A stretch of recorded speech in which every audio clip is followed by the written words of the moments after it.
Mister Arnold جو فلسفے کا استاد تھا علامہ اقبال علیہ رحمہ کا، اس نے ایک کتاب لکھی تھی پریچنگ آف اسلام. تو اس کے اندر اس نے لکھا کہ اسلام پوری دنیا کے اوپر کس طرح پھیل گیا.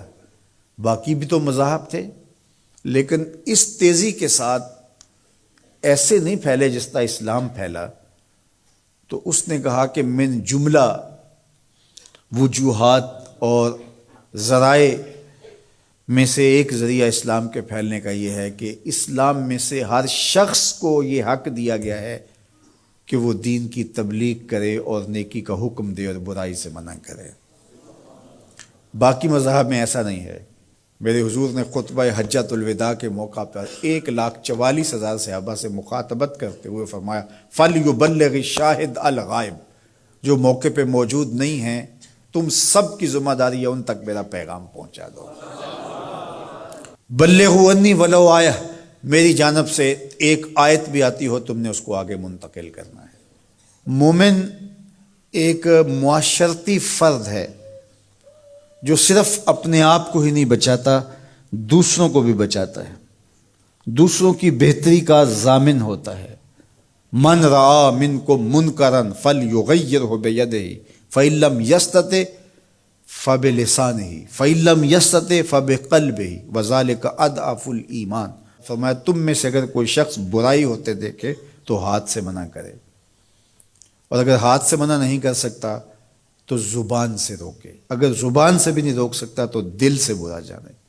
وذلک اضعف الایمان، اور یہ کمزور ترین ایمان کی علامت ہے کہ وہ دل سے برا جانے. اسے کم از کم زبان سے منع کرنا چاہیے.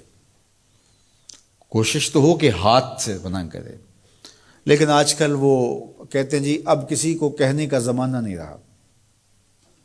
کسی حد تک یہ بات سمجھ میں آتی بھی ہے کہ آج کسی کو اگر کہیں تو وہ الٹا ناراض ہو جاتا ہے، بلکہ کسی کی اولاد کو کوئی تربیتی بات کہیں تو والدین آگے کہتے ہیں کہ تمہیں کس نے حق دیا ہے. تو یہ بات اپنی جگہ پہ، لیکن کیا ہم اس سے کسی کو کہنا چھوڑ دیں گے؟ طریقہ کار خوبصورت ایسا رکھیں کہ جو حالات کا متقاضی ہو کہنا نہ چھوڑے. بعض کہتے ہیں کہ جی سانو کی لگے اپنے گھر میں کوئی چھاج بجائے یا چلنے. یہ دور نہیں رہا، زمانہ نہیں رہا کسی کو کہنے کا.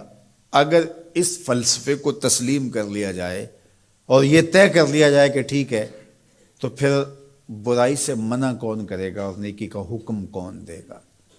جبکہ اس امت کی ذمہ داریوں میں یہ شامل ہے کنتم خیر امت اخرجت للناس تامرون بالمعروف وتنہون عن المنکر. تم بہتر امت ہو. کیوں؟ اس لیے کہ تم لوگوں کو نیکی کا حکم دیتے ہو، برائی سے منع کرتے ہو. یہ اس امت کی ڈیوٹی ہے، ذمہ داری ہے اس امت کی. یہ امت سوچنے لگی ہے کہ جی یہ دور نہیں رہا، یہی تو دور ہے. جب شر پھیل گئی ہو، جب برائی فروغ پا رہی ہو، تو اب تو ضرورت اور زیادہ بڑھ گئی ہے. جتنا اندھیرا گہرا ہو جائے اتنے ہی تو چراغوں کی ضرورت ہوتی ہے. اور ہم یہ فلسفہ تراش کے اپنے نفس کو مطمئن کر لیا کہ یہ دور نہیں رہا کسی کو کہنے کا.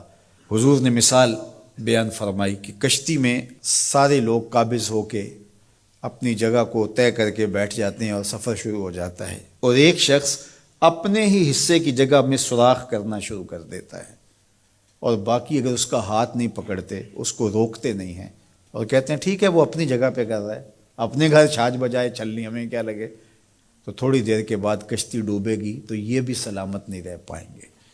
اور اگر اس کا ہاتھ پکڑ لیتے ہیں تو وہ بھی بچے گا اور یہ بھی ڈوبنے سے محفوظ رہیں گے.